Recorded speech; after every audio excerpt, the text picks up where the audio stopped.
Assalamualaikum warahmatullahi wabarakatuh. Nama saya Joaher, NIM 251186206257, kelas RPL PGSD, mata kuliah metodologi penelitian, akan mengikuti ujian UTS. 1.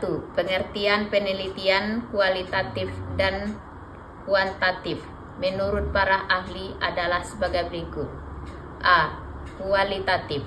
Menurut Creswell 2009-25, penelitian kualitatif adalah suatu penelitian untuk memahami masalah-masalah manusia atau sosial dengan menciptakan gambaran menyeluruh dan kompleks yang disajikan dengan kata-kata, melaporkan pandangan terinci yang diperoleh dari para sumber informasi, serta dilakukan dalam latar setting yang alami.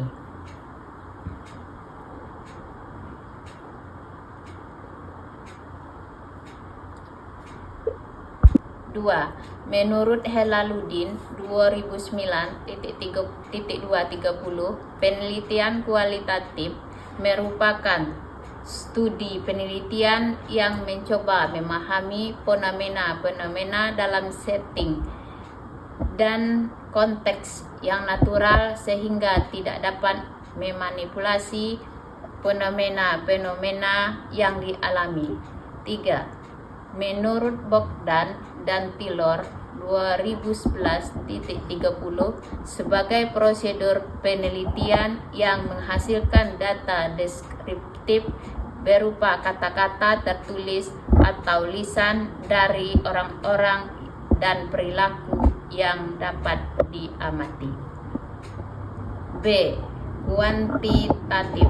Menurut Paramita 2021, penelitian kuantitatif mengacu pada pandangan filsafat positivisme, yaitu suatu fenomena penelitian yang dapat diklasifikasikan relatif, tetap, konkret, teramati, terukur, hubungan gejala bersifat sebab akibat. 2. Kasiran 2013 menyebutkan bahwa penelitian kuantitatif adalah metode yang berbasis pengukuran yang bertujuan menghasilkan hasil yang dapat diterap lebih luas. 3. Creswell 2014 menekankan bahwa penelitian kuantitatif adalah metode yang berfokus pada pengumpulan data numerik untuk menguji hipotesis secara objektif. 2. Bagaimana konseptual membuat latar belakang masalah, identifikasi masalah, rumusan masalah, tujuan penelitian, serta judul penelitian. Konseptual membuat latar belakang masalah dengan memulai dari gambaran umum, mempersempitnya menjadi isu spesifik, menyajikan fakta dan data pendukung, serta mengakhiri dengan argumen mengapa masalah itu penting dan potensi solusinya. Untuk identifikasi masalah meliputi proses menentukan topik penelitian, akar masalahnya, dan memastikan masalah tersebut relevan serta dapat diteliti. Langkah-langkah meliputi memahami teori dan literatur untuk menemukan celah pengetahuan, mencari sumber masalah seperti pengalaman pribadi atau wawancara dengan praktisi, memetakan konsep dan variabel, dan menentukan hubungan sebab akibat antara variabel. Untuk membuat rumusan masalah secara konseptual, tentukan topik dan fokus penelitian tersebut terlebih dahulu.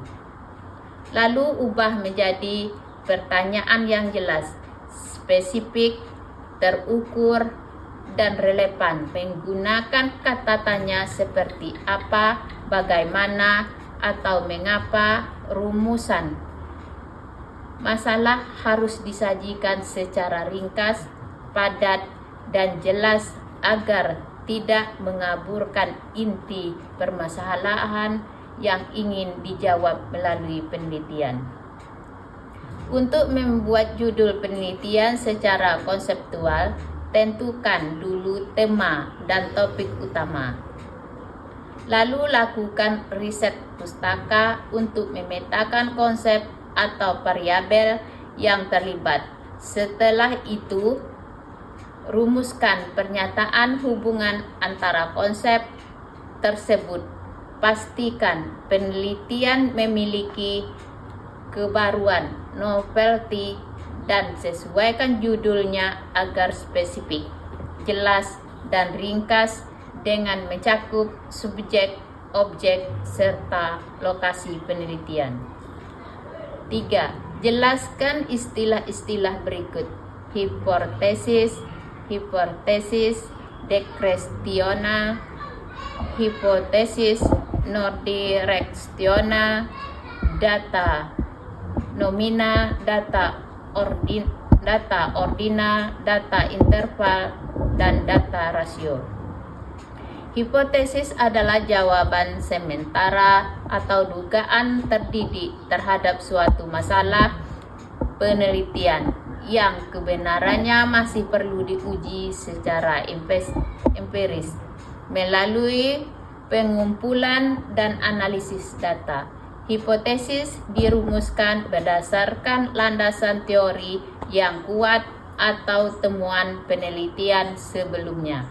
B. Hipotesis direksional adalah hipotesis yang secara memprediksi arah hubungan atau perbedaan antara variabel dan diteliti. Ini digunakan ketika peneliti memiliki dasar teori yang kuat atau bukti empiris yang sebelumnya yang mengarah pada hasil tertentu. C. Hipotesis non direksional adalah hipotesis yang menyatakan adanya hubungan atau perbedaan antara variabel tetapi tidak menyebutkan arah spesifik dari perbedaan atau hubungan tersebut. Peneliti menggunakan ini ketika tidak ada cukup bukti atau teori untuk memprediksi arah hasil yang spesifik. D. Data nomina adalah jenis data kategori tanpa tingkatan atau urutan tertentu. Data ini hanya berfungsi untuk mengklasifikasikan atau memberi label pada objek atau subjek penelitian. Operasi aritmatika atau dilakukan operasi aritmatika tidak berlaku untuk data nominal.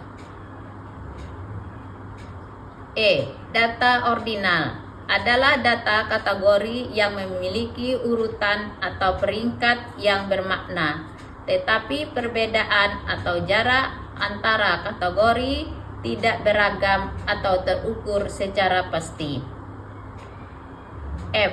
Data interval adalah data kualitatif yang memiliki urutan dan jarak interval yang sama antara nilai, tetapi tidak memiliki titik nol mutlak atau absolut. Angka nol pada skala interval bersifat arbitrer atau buatan. G. Data rasio adalah jenis data kualitatif tertinggi yang memiliki semua karakteristik dan interval, ditambah dengan adanya titik nol mutlak yang menunjukkan ketiadaan nilai atau sifat yang diukur.